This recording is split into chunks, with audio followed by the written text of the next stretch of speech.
আমি যখন কলেজে পড়তাম তো ঐদিন আমাদের বাংলা স্যার আরকি ক্লাস নিতেছিল। তো স্যারেরা যখন পড়ায় তখন দেখা যায় কথার প্রসঙ্গে অনেক ধরনের কথা আসে। তো ঐদিন সাগর স্যার একটা কথা বলতেছিল যে, বউ-শাশুড়ির মধ্যে যে সম্পর্কটা, এটা কিন্তু এরকম না যে পুরান আমলে যারা ছিল, আগের দিনের মানুষ তাদের সাথে দেখা যায় বউ-শাশুড়ি যারা ছিল আরকি, তাদের অনেক সুসম্পর্ক আছিল। কিন্তু এখন যুগ পাল্টাইছে, যুগের তালে, তালে বউ-শাশুড়ির সম্পর্ক দিন, দিন খারাপ হইতাছে। ব্যাপারটা কিন্তু এইরকম না।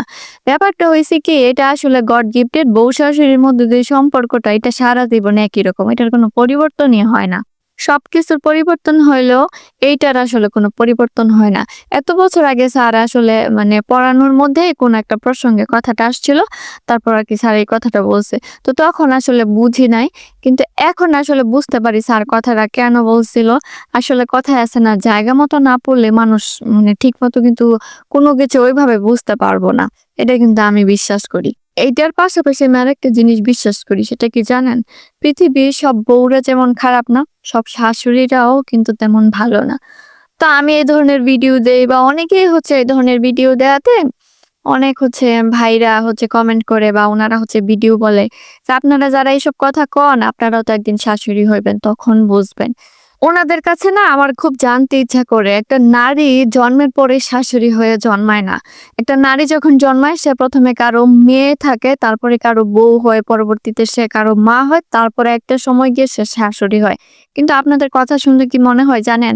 পৃথিবীর সব বউরা খারাপ। কিন্তু বউ থেকেই তো শাশুড়ি হয়। তাহলে সে যখন বউ ছিল, সে ছিল খারাপ। কিন্তু বউ থেকে যখনই সে শাশুড়ি হয়ে গেল, তখনই সে হচ্ছে দুনিয়ার ভালো মানুষ হয়ে গেল। এটা কিভাবে? আমি তো বুঝলাম না। শাশুড়িদের মুখে শুনি কি, "আরে বউরা ভালো না।"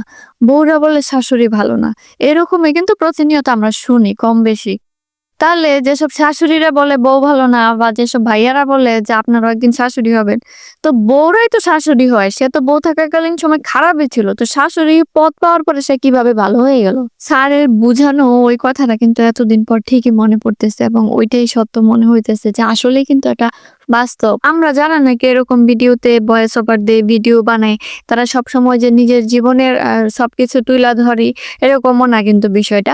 আশেপাশে অনেক কিছু দেখাও কিন্তু আমরা ওই জিনিসগুলা তুলে ধরার চেষ্টা করি বা বিভিন্নভাবে বইলা থাকি।